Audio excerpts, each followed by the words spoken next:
नमस्कार, मी सिद्धेश पवार, हरिहरेश्वर देवस्थानचा सचिव आणि खजिनदार हे आपल्यासोबत आहेत. निनाद गुरव विश्वस्त आणि आपल्या गावचे उपसरपंच विजय पाटील, तसेच ग्रामस्थ विश्वास कोलतरकर.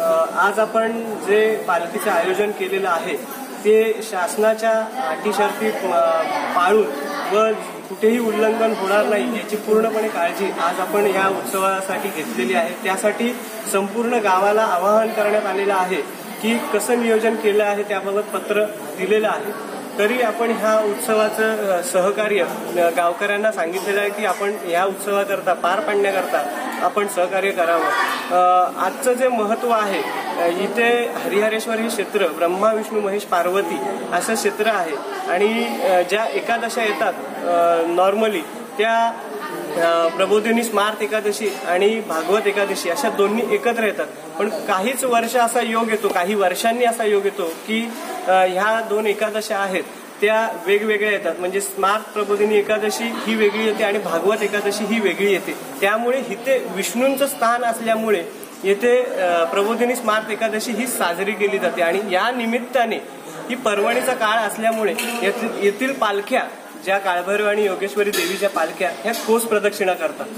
धन्यवाद. नमस्कार, मी हरिहरेश्वर ग्रामपंचायतचा उपसरपंच विजय पाटील बोलत आहे. या ठिकाणी पालखी सोहळा दरवर्षी सालावादप्रमाणे अति उत्साहात साजरा केला जातो.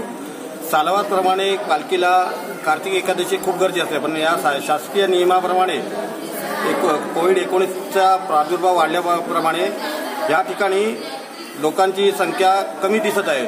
परंतु देवस्थान ट्रस्टचे अध्यक्ष वामनकाका बोडस याचे आमचे मित्र सिद्धेश पवार, निनाद गुरव, विश्वास कोलतरकर इथे हजर आहेत.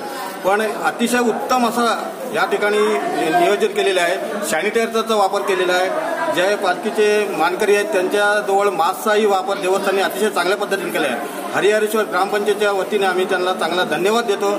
अशी सेवा या उत्तरोत्तर करीत जावं आणि पालखी सोहळा अतिशय कोसाशीची प्रदक्षिणा पुरी होऊन या ठिकाणी परत मंडपात येईपर्यंत चांगलं निर्विघ्न पार पडेल याची मी काळजी करतो.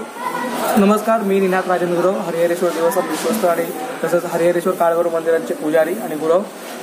सालाबादप्रमाणे प्रतिवर्षी आपली कार्तिक एकादशी असते, पण आता आमचे मित्र माझे सचिव पवार साहेबांनी सांगितल्याप्रमाणे की बाबा प्रबोधिनी एकादशी पडते, त्यानंतर असे दोन विष्णूंचं कार्तिक आहे, असे दोन कार्तिक आहेत.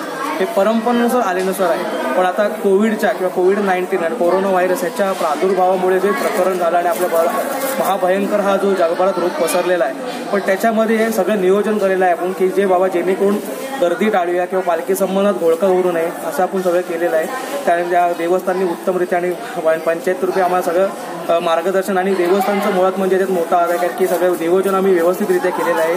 त्याचमुळे पालखी उचलणारे मानकरी म्हणजे कुणबी समाज मानकरी, त्याचनंतर मग पालखी शिवाजीनगरमध्ये कुणबी समाज मानकरी असं त्यांचे मानकरी आहेत. पण त्यांच्यात पण सोशल डिस्टन्स हे सगळे प्रकार असणार आहेत. मास्कसोबत सॅनिटायझर ते आहेच.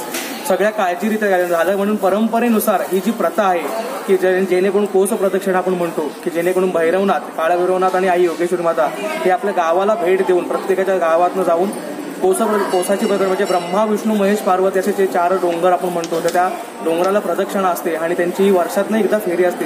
तर आपण ती कुठेही चुकावू नये किंवा ह्या प्रादुर्भावामुळे कोरोनाच्या प्रादुर्भावामुळे ती कुठे थांबू नये किंवा त्यांच्या ज्या फेरीमध्ये अडथळे येऊ नये म्हणून देवस्थानने मस्त एक छानसं नियोजन केलेलं आहे.